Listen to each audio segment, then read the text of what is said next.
Ceremonial life at the Russian Imperial Court. Costume in the Hermitage collection from the 18th to the early 20th century. Ceremony played a very important role in the life of the Russian Imperial Court. The court was originally established in the reign of the first Russian Emperor, Peter the Great, and comprised the sovereign's family, court, gentlemen and ladies, an entourage of favourites, imperial residences, court institutions and servants.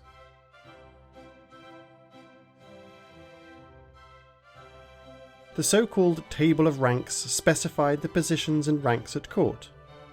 At ceremonies and festivities, Peter I would appear in ceremonial dress, made in the European style, and his subjects were required to do the same. In 1744, in the reign of Empress Elizabeth, a ceremonial department was formed, responsible for organising all ceremonies at court. The first to be devised was the reception of foreign ambassadors at the all-Russian Imperial Court.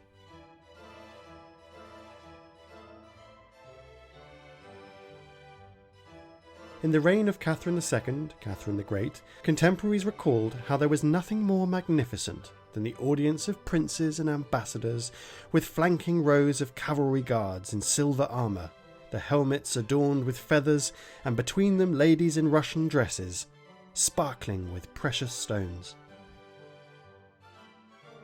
Her Majesty, in full imperial regalia and wearing a small crown, would process with her court officials from her private rooms to the audience chamber, and there sit on the throne, beneath a baldachin. The pomp and ceremony of the Russian court never failed to impress foreign visitors.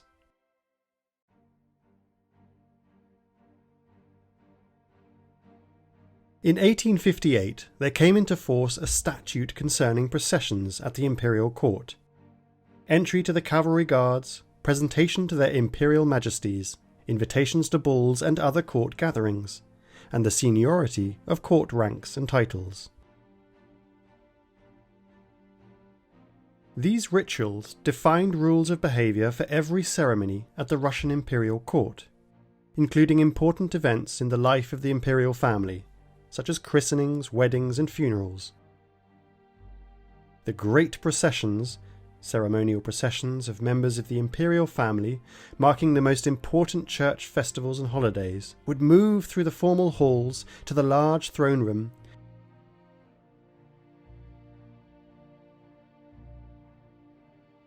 or the great church of the Winter Palace. The entire court would take part in these processions, as well as soldiers, the aristocracy and the diplomatic corps. To mark the annual celebration of the Military Order of St. George the Martyr and Victor, after the procession, a service would take place in the large throne room, St. George's Hall, and prayers would be said for the longevity of the imperial household and all Russian regiment. Then a ceremonial banquet would begin in the Nicholas Hall for Knights of the Order, generals and certain ranks at court. On the ground floor in the Rastrelli Gallery, a dinner would take place for the court grenadiers. For this meal the St. George porcelain service was used. It was originally commissioned by Catherine II, along with other palace services designated for days celebrating specific Russian orders. The orders bore the names of saints: the Apostle Andrew, the first called, Prince Alexander Nevsky, St. George the Victor, and Prince Vladimir, equal of the Apostles. All the knights of the order who were in the capital were invited to these celebrations. As colonel-in-chief of many of the guards' regiments, the Empress would appear at these military celebrations in uniform dresses, the female versions of the military uniform. So-called small processions would also take place on these ceremonial occasions, as well as on ordinary holidays and Sundays.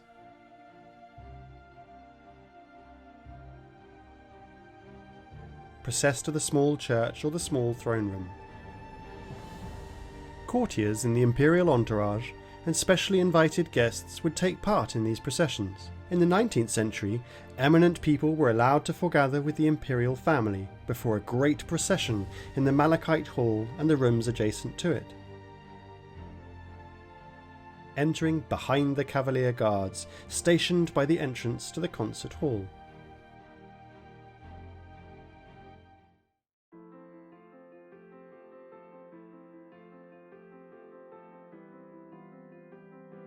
Those allowed to do so included chamberlains, gentlemen of the bedchamber, members of the State Council, senators, and court ladies, all dressed in wonderful court attire.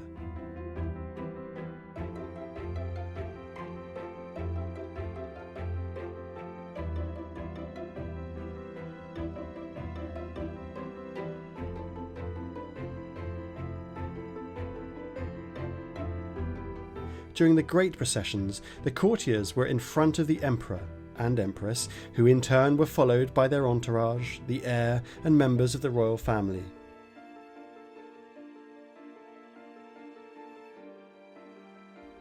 The ladies in waiting joined the procession. The court sparkled with the splendour of expensive fabrics and the gold embroidery of the ceremonial dresses.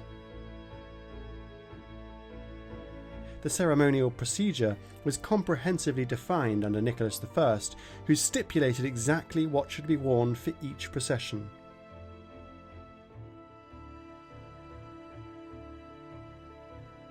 In 1831, a statute came into force concerning court uniforms, and it was illustrated with drawings of embroidery and styles of uniform and tailcoat.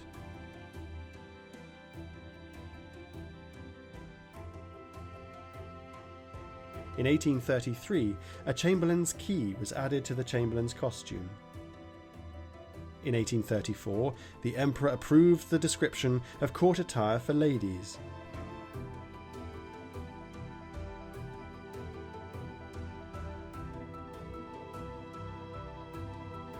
Thus, on processions, military ranks had to appear in civilian uniforms, and ladies had to wear Russian dresses with trains.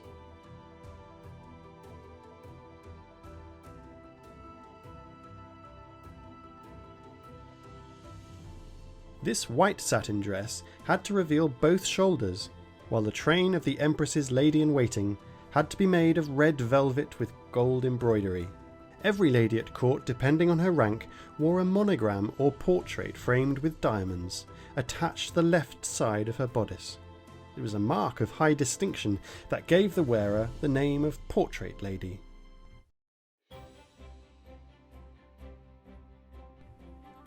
Nicholas II, like his predecessors on the throne, appeared in uniform. A contemporary wrote, "He's either in the uniform of the regiment, whose holiday coincides with the procession, or else he wears whatever the palace guard is wearing that day."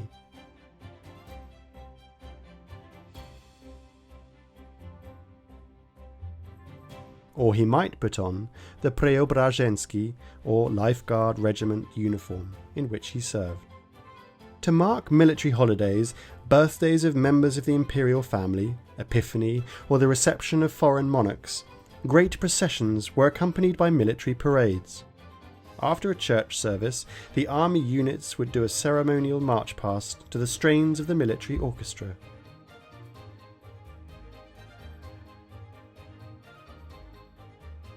The ceremony of taking the oath with the sons of the emperor began with the most elaborate processions.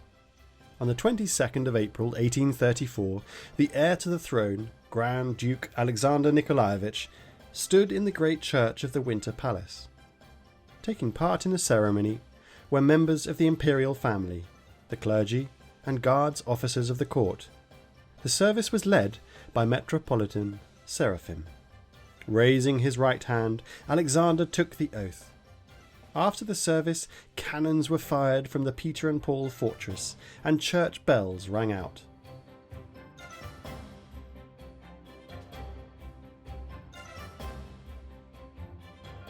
The second stage of the ceremony, this time taking the officer's oath, took place in the St. George Hall, in front of the Palace of the Throne, beneath the canopy of the two-headed eagle. This was in the presence of generals, various dignitaries, and the diplomatic corps. One particular notable event in the life of the court was the celebration that took place on Easter Sunday, 26th of March, 1839, to mark the dedication of the Winter Palace, now restored after a devastating fire.